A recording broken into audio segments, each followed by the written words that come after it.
قول لنا بصراحة، مين فينا ما بيحبش ينسى هموم اليوم مع لمة حلوة انت وحبايبك تتفرجوا فيها على المسلسلات من غير الفاظ ومشاهد غارقة، وتبقى قصص مش متوقعة وفيها ضحك من قلبكم، مش عبارة عن شوية ترندات هابطة جمعوها مع بعض وعملوا مسلسل. استعدوا معانا لرحلة مش عادية هاخدكم فيها لأحسن 5 مسلسلات اتعملوا في رمضان السنة دي من وجهة نظري، من حيث الإخراج والسيناريو والحوار، كمان القضايا الاجتماعية المهمة اللي المسلسلات دي اتكلمت فيها. ما تنسوش تعملوا لايك وفولو وتقولوا لنا في الكومنتات ايه رأيكم في أحسن مسلسلات في رمضان السنة دي. السلام عليكم يا جماعة، رمضان خلص والعيد خلص وكل سنة وانتم طيبين، والنهارده جايين نناقش أحسن مسلسلات اتعملت في موسم رمضان من وجهة نظري. خليكم معانا طول الفيديو عشان تعرفوا ايه رأيي في المسلسلات وايه أحسن مسلسلات اتعملت في رمضان الموسم ده، وايه المسلسلات اللي كنا متوقعين انها تبقى حاجة جامدة بس ما طلعتش أحسن حاجة. في المركز الخامس وهو أحسن مسلسل كوميدي اتعمل في رمضان السنة دي، مسلسل أشغال شقة جدا. في حاجة عايزاكي بره اسمها مدينة.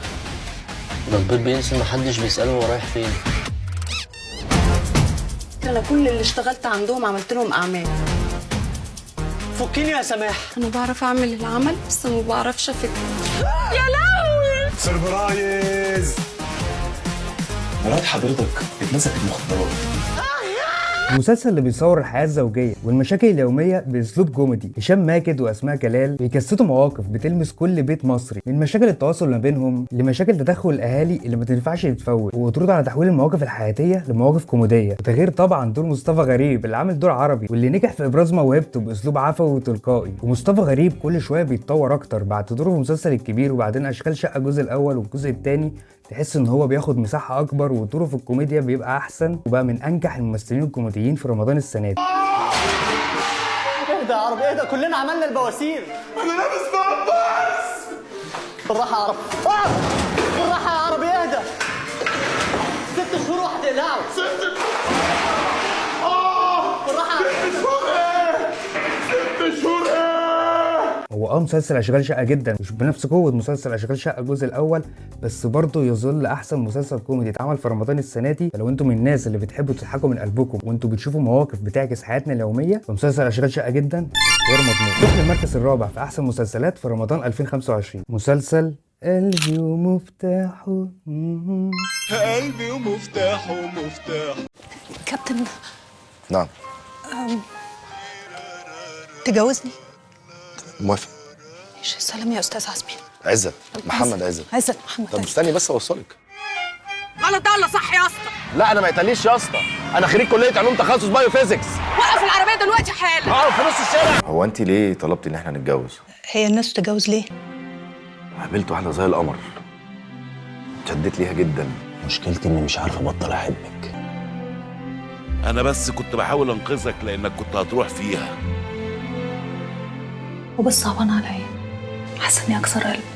مسلسل بطولة ماعز عز الدين وآسر ياسين، العمل اللي بيجمع بين الحب والرومانسية والدراما الاجتماعية بطريقة جديدة. قصة حب صعبة ومعقدة بين 2 اتمنوا يلاقوا بعض في ظروف أحسن من كده، بعد ما أسعد اللي قايم بدوره الفنان دياب اللي قدم شخصية الزوج اللي بيحب طليقته حب لدرجة التملك واللي طلقها 3 مرات، ده اللي خلاهم يدوروا على محلل عشان يرجع لميار مراته. وبعدها الأحداث بتكبر وتتعقد بعد ما ميار بتقابل مفتاح قلبها أو قلبه. من أسرار النجاح إن المسلسل كان محافظ طول الوقت على جو التوتر، وإن دايما المشاكل عمالة تتعقد وتكبر أكتر، ده كان مدي إثارة طول حلقات المسلسل. دور أشرف عباقي ومحمود عزب والكيمياء اللي ما بينهم كانت حلوة قوي، وتحب تتابع إيه اللي هيحصل ما بينهم، ما بين 2 صحاب كبار فبيحصل ما بينهم حوارات كنت انت بتحب تتابعها. وحتى دور الشر اللي كان في المسلسل اللي كان قايم بيه دياب كان شرير كده، انت بتحس ان انت مش عارف انت تتعاطف معاه ساعات كتر ما هو متمكن من الدور، وكان برضه من غير ما يزعق ومن غير ما يعمل صوت عالي ومن غير ما يتنرفز، فكان عامل دور الشرير حلو قوي ومن احسن الادوار اللي شفتها لدياب. المسلسل نجح في طرح قضايا اجتماعيه مهمه باسلوب سهل وسلس، وسلط الضوء على مشاكل العلاقات الزوجيه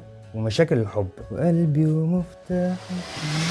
في المركز الثالث في احسن مسلسلات في رمضان 2025 المسلسل اللي اعاد تسليط الضوء على الحياه في الريف المصري بعد غياب النوع ده من الدراما لسنوات طويله، ونجح باعاده دراما الريف للشاشات، مسلسل ظلم المصطبه. انا ما نسيتكيش ولا سبتك، انا اترميت في السجن 7 سنين ما فكرتش فيهم في حد قد ما كنت بفكر فيه. اشتقتي له. أني لو السما انطبقت على الأرض مش هعيش مع أخوك يوم واحد بعد كده. الست دي بقت مراتي، يعني سيرتها ما تجيش على لسانك تاني يا حسن. مش ده اللي كان خاطب أبلة إلهام زمان وسابها يوم الفرح عشانك انتي؟ أني لو اتطلقت تتجوزني؟ أنا عايزة أتطلق. اختك اختك صورت هند وهي بتلحس النار ورفعت الفيديو على النت عشان تفضحها في البلد. الإنسان مننا بيبقى ليه رصيد من الستر. انا جاي لك عشان انت تقول لي اعمل ايه. انت مالكش عندنا غير فلوسك وبس، تاخدهم على الجزمه وما نشوفش وشك هنا. انا هقتلك. السلاح هيبقى اللي حماده هيعمل. انا مش هسيب حقي. اللي بيناقش العادات والتقاليد العرفية اللي بتستخدم في الحكم على أفراد المجتمع الريفي. المسلسل اسمه مقتبس من المثل ظلم المصطبة والعدل المحكمة، يعني نحل المشاكل ما بيننا ولا إننا نروح للحكومة وللقضاء وللجهات المسؤولة. ودي مثلا من العادات الغلط اللي بتحصل في الأرياف، وإن في عادات غلط زيها كتيرة. الأداء التمثيلي في المسلسل كان مبهر. لما تعمل سيناريو وحوار حلو وتجيب ممثلين كبار زي إياد نصار وفتحي أبو وهاب وريهام عبد الغفور وممثلين تانيين كتير، وبعد ما إياد نصار وريهام عبد الغفور عملوا قبل كده مسلسل وش وظهر، رجعوا المره دي برضو مع بعض في مسلسل ظلم المصطبه، وريهام عبد الغفور عامله دور حلو قوي، متقمصه الشخصيه اللي هي عاملاها بالمشاعر اللي هي كابتاها جواها، بالمشاكل اللي هي محطوطه فيها، بالضغط. يعني ممكن تبص في وشها في الحلقات بتفهم هي محطوطه في مشاكل قد ايه في المسلسل، فعامله دور حلو قوي في المسلسل. واياد نصار كالعاده انت اصلا ما تعرفش هو ازاي مش مصري، بكميه اني اللي قالها في المسلسل دي ده يثبت لك ان هو متمكن قوي من الشخصيه، وتغيير تعابير وشه اللي طول المسلسل بيشرح لك ان هم ازاي برضه في موقف صعب. وكل مره اياد نصار بيثبت لنا ان هو بيعرف ينفذ اي دور بيطلب منه باحسن صوره. فتحي ابو وهاب يا جماعه بيمثل بعينه، يعني الكاميرا بس بتيجي عليه كده بس بعينه، ليه نظرات مرعبه في المسلسل. ده غير نبره صوته برضه، يعني هو بيعمل اداء تمثيلي متمكن قوي من الشخصيه، ومن احسن ادوار فتحي ابو وهاب واخوه بقيه الممثلين. مسلسل معمول بطريقه حلوه قوي واحداثه كتيره، فما بتملش طول ما انت بتتفرج على المسلسل، عايز تعرف ايه اللي هيحصل بعدها. فالمسلسل بجد حلو وبينقل العادات السيئه اللي موجوده في الريف المصري ومشاكل محدش بيتكلم فيها برضو كتير، وبيدينا برضو رؤيه تانية عن الحياه في المجتمع الريفي. وطبعا المسلسل فيه احسن اغنيه تتر في مسلسلات رمضان بالنسبه لي، اغنيه حالك وحالي. الاغنيه غناء وكلمات والحان محمود الخطيب وتوزيع الويلي، حاجه كده عظمه يعني. ولو تفتكروا محمود الخطيب قبل كده عمل اغنيه بيني وبينك حرف جر، كانت اغنيه جميله جدا، وتقريبا دي الاغنيه الوحيده اللي بفضل كل حلقه بسمعها من اولها لاخرها عشان فعلا الاغنيه حلوه قوي. تضحك لي دنيا مش بتضحك لي، مش سامعاني مش سايباني. في المركز الثاني في احسن مسلسلات رمضان 2025 هو مسلسل جريء، يمكن نقول غير مناسب للاطفال او يتشاف تحت الاشراف العائلي، لان المسلسل بيتناول قضايا اجتماعيه حساسه. مسلسل لام شمسيه.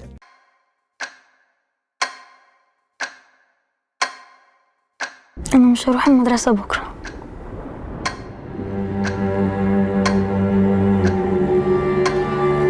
خلصوا عليك.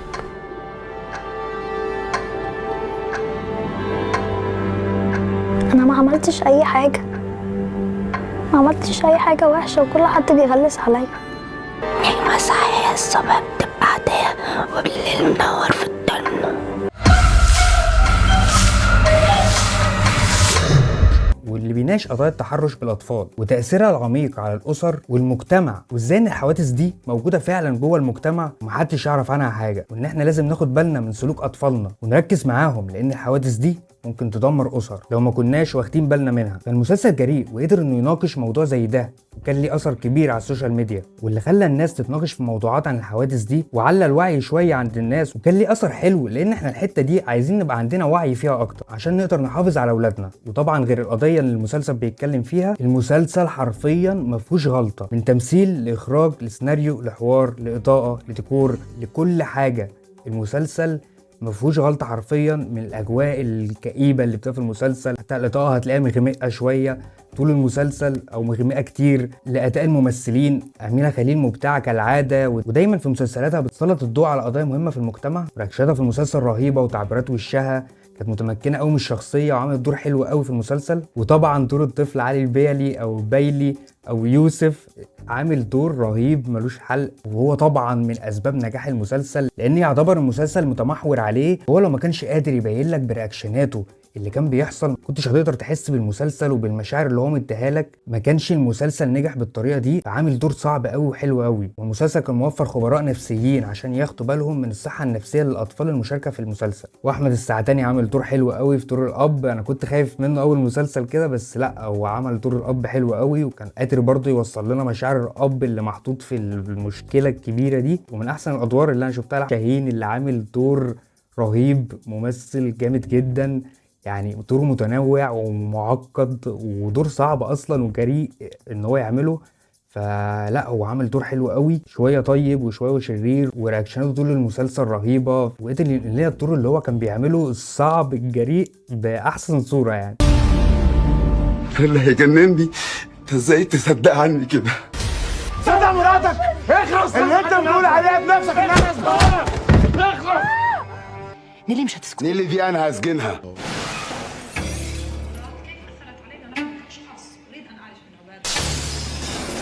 انت مغيب يا طارق، هي دي المصيبه. ونصيحه مني، ما تقعدش مع محمد شاهين لوحدكم يعني، بس بلاش ضرب عشان مش انا. المسلسل طبعا من تأليف الرائعه مريم نعوم، واللي دايما بتبهر لنا باعمالها الدراميه الجريئه واللي بتناقش فيها قضايا اجتماعيه حساسه. والمخرج كريم الشناوي قدر ينقل لنا المسلسل باحسن صوره ممكنه، حتى في التفاصيل الصغيره قدر ينقلها لنا، وده انعكس على النجاح اللي حققه المسلسل. واحسن حاجه كمان في مسلسل لام شمسيه ان هو طلع لك ان الشخص اللي بيعمل الفعل ده شخص منحرف، مش مجرد شخص مريض وان احنا ممكن نتعاطف معاه وان احنا ممكن نساعده ان هو يعالج مرضه. لا، هو شخص منحرف وبيمارس فعل منحرف، وما برروش للفعل ده بحاجه تانية، واكدوا لك ان ده سلوك منحرف.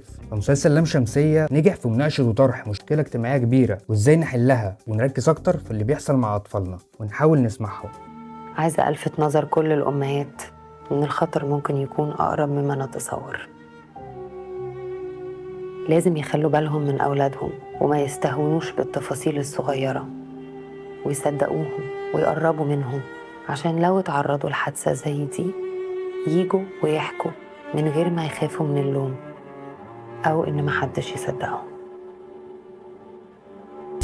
المركز الأول في أحسن مسلسل في رمضان 2025 هو مسلسل برضه بيحكي عن مشكلة اجتماعية كبيرة وعن معاناة الأطفال واستغلال بعض الناس ليهم، مسلسل أولاد الشمس. احنا ولاد الشمس واللي علينا ما يسلمش، احنا بنخوف يابا ما نخافش. ربنا أراد ما نبقاش كلنا شبه بعض، فينا التخين والرفيع، الوسيم والعكر، واحنا أشكال وألوان. ده ولع وأنا مفتاح. عيش ازاي من غيرك؟ هانت عليك العشرة يا اسطى. انا مكاني مش هنا، مكاني في الاولمبي. كلها الغلابه والله. ليه قلة المزاج بقى؟ تعمل ايه يالا؟ انتوا يا جدع انت. يا ناس الحقونا! احنا بني ادمين يا عبيد وعايزين نعيش حياه محترمه. بقدمه عشان ناقص رباية. انا يا عم مش عاجباني العيشه اللي احنا فيها دي. انت بتدور فيا على اللي اتحرمت منه. ده انت بتعند معانا بقى. انا عايز كل حاجه، البنطلون والبوكسر كله. بوكسر احتياطي، اديله البوكسر احتياطي. المسلسل اللي بيحكي عن اتنين اصحاب، ولعة ومفتاح، واللي عاشوا مع بعض في دار ايتام وواجهوا تحديات وصعوبات كتيره في الدار، وبعد ما كبروا قرروا يتمردوا على صاحب الدار نفسه اللي كان بيستغلهم وبيستغل الاطفال في اعمال غير قانونيه، بيحاولوا يحرروا بقى الاطفال من سيطرته. المسلسل كان حلو في كل حاجه، بس اختيار الممثلين عجبني قوي. احمد مالك في احسن ادواره بالنسبه لي، ولعة الشاب اللي بيدور على امه متمسك بكل امل انه يلاقيها، بيعرف اي حاجه عن اصله، هو بطل واحلام كتيره. واحمد مالك عارف يعمل الدور حلو قوي، وده شفناه طبعا على التغيير اللي هو عمله في جسمه عشان يعمل المسلسل وعشان يعمل شخصية الملاكم اللي كان نفسه يبقى ملاكم، بس عشان الظروف بتاعه ما قدرش يكمل ويبقى كده. فكان متمكن قوي من الدور، وده غير برضه تعبيراته ومواقف الحزن اللي كانت حصلت في المسلسل قدر ينقلها لنا باحسن صورة. فاحمد مالك عمل دور حلو قوي في المسلسل. وتقريبا طه الدسوقي او مفتاح دخل قلوبنا كلنا في مشاهد كتيرة في المسلسل، ان طه الدسوقي قدر يوصل لنا كل مشاعر مفتاح تقريبا في المسلسل، واللي كانت صعبة واللي كانت طفولته صعبة،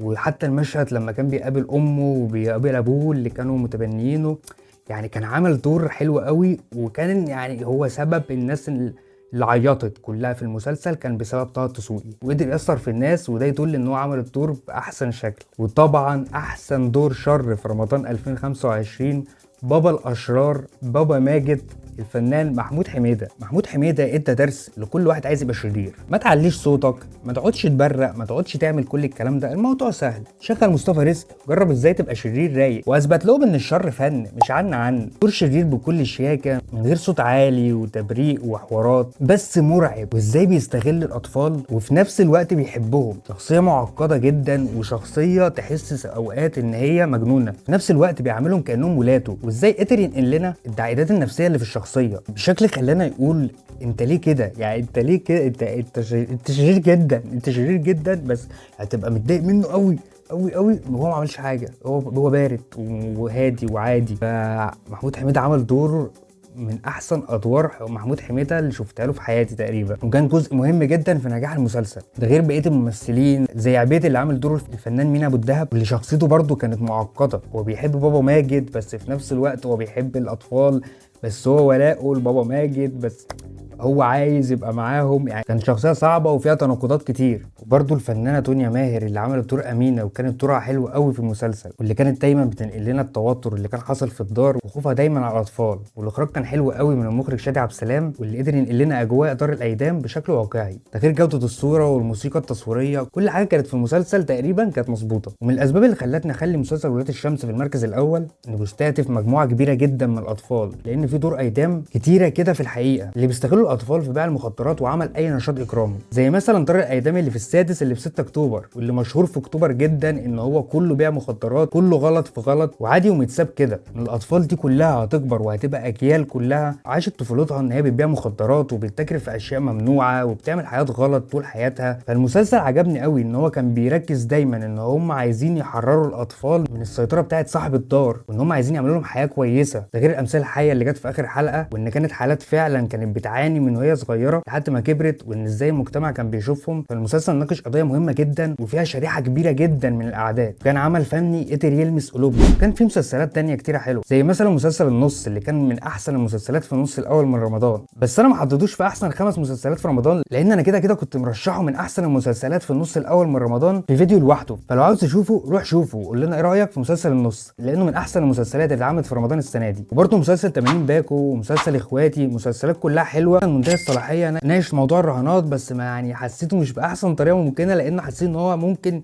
يعني يحبب الناس في الرهانات. فيعني هو ناقشها بس تحسه يعني اللي هو هدف في مرمانه، كان ممكن يقدمها بطريقه احسن، ان هو يكره الناس في المراهنات بطريقه احسن من كده. بس برضه بيظل ان هو بيناقش قضيه مهمه في المجتمع، وان المراهنات ممكن تعمل لك مشاكل كبيره جدا في حياتك، ممكن تضيع حياتك. ومسلسل الغاوي برضه عجبني، بس تحس ان هو كان ممكن يتعامل بطريقه احسن من كده. المسلسل كان بادئ حلو جدا، وبعدين حسيت ان هو بقى فاضي شويه، يعني الحلقه بقت بتخلص وما فيهاش احداث، وقصه الساعه طولت برضه في المسلسل قوي، واداء النجوم الصاعده كانت مش احسن حاجه. يعني الكابتن كرم جابر كنت بحسه يعني هو بتاع خناقات بقى وفايت والكلام ده، بس كان محترم قوي يعني في ان هو يبقى ممكن يخش على بيوت ويكسرها ويضرب ناس وبتاع. تحس هو كان عامل دوره باحترام قوي زياده عن اللزوم. كنت بحس ان هو عايز يبقى يخش في حته ابن البلد شويه. واحمد مكي مشكلتي ان هو كنت حاسس ان هو ما بيمثلش، يعني احمد مكي كان بيتعامل على طبيعته خالص. هو احمد مكي عامل مسلسل ظهر بشخصيته الحقيقيه في المسلسل، فكنت حاسس ان هو شخصيته كانت ممكن يعني يعمل شخصيه شويه يعني، فما حسيتش قوي ان هو مثل قوي في المسلسل. كنت حاسس ان هو طبيعي. انا مش عارف دي حاجه حلوه ولا وحشه، ولا هو كان المفروض يعني ان هو يبقى شخصيته اعمق شويه في المسلسل. وابي يوسف يعني الحمد لله يعني اول مره يمثل ولا في اول تجاربه ما خدش على التمثيل، او هو برضه كان ما تعرفش دي شخصيته في الحقيقه ولا هم كلهم كانوا بيمثلوا شخصياتهم في الحقيقه، فمش عارف. بس مكي كان حابب يوصل رساله ان المسلسلات الشعبي عادي ممكن تتعامل بطريقه حلوه احسن من طريقه الزعيق والشخط والضرب اللي بيحصل في كل مسلسلات الشعبي، احسن من شخصيه برضه البلطجي اللي هو بيضرب كل الناس وبيعمل كل حاجه لوحده. يعني على الاقل كان حتى محترم عقلنا في حته ان هم كانوا بيبقوا مع بعض بيخشوا يضربوا مع بعض، الضرب كان واقعي شويه. ومن احسن الحاجات فيه الصراحه المشاهد بتاعه الدرون والحمام وهو بيطير. هو مسلسل مش احسن حاجه بس نقدر نقول عليه يعني مسلسل لذيذ. المداح برضو تجربه حلوه وصعب الدنيا على المسلسلات اللي هتيجي تحب تعمل مسلسلات زي المداح. وحماده هلال قدر يعمل لنا مسلسل قوي وفكرته جديده وحلوه، وكان فريد من نوعه في مسلسلات رمضان دايما، وقدر يعمل قاعده جماهيريه كبيره ليه، وده يدل على نجاح السلسله. ومسلسل نص الشعب اسمه محمد، يعني انا كنت حاطط عليه امال كبيره جدا لان انا بحب حسام عمر، وكنت مستني منه حاجه جديده وحلوه هو القصه كانت حلوه بس حاسس ان هم لفوا وداروا حوالين بعض كتير قوي لدرجة الزهق، فاللي هو كنا مستنيين اللحظة الأخيرة لدرجة الحلقة 10 تقريبا. هو لايت كوميدي بس ما وصلش لدرجة الكوميديا القوي، بس هو كمجمل نقدر نقول عليه مسلسل ممكن نشوفه يعني، ومسلسل حلو. بس ككل نقدر نقول ان الموسم ده احسن من المواسم اللي فاتت في رمضان، وان الناس بدأت تزهق من فكرة البطل الشعبي اللي بيضرب كل الناس وبيزعق، وبدأنا نشوف انتقادات كتيرة للمسلسلات ديت. واصلا المسلسلات دي ما عملتش نجاحات خالص في رمضان، حتى المخرجين بتوعها قالوا مش هنعمل مسلسلات تاني، وما لقيتش نفس التفاعل من الجمهور، والجمهور بدأ يحس ان هي المسلسلات دي ما بتمثلهمش، وان هم بيسوقوا صورة المجتمع المصري اكتر من ان هم بيعملوا مسلسل شعبي. وان المسلسلات فعلا اللي كانت بتناقش قضايا اجتماعية بجد في المجتمع هي اللي طلعت وبانت من وسط كل مسلسلات رمضان، عشان المجتمع والجمهور لقى في المسلسلات دي انعكاس للواقع اللي هم عايشينه، من غير بقى الضرب والشتيمة وبيع الآثار والمخدرات والبهدلة اللي بتحصل في كل مسلسلات رمضان. فعشان كده هي المسلسلات دي اللي حققت نجاحات كبيرة في رمضان. واهم حاجة ده كان رأيي، مهم رأيكم، ما تنسوش اللايك وتكتبوا لنا في الكومنتات ايه احسن 5 مسلسلات من وجهة نظركم. سلام.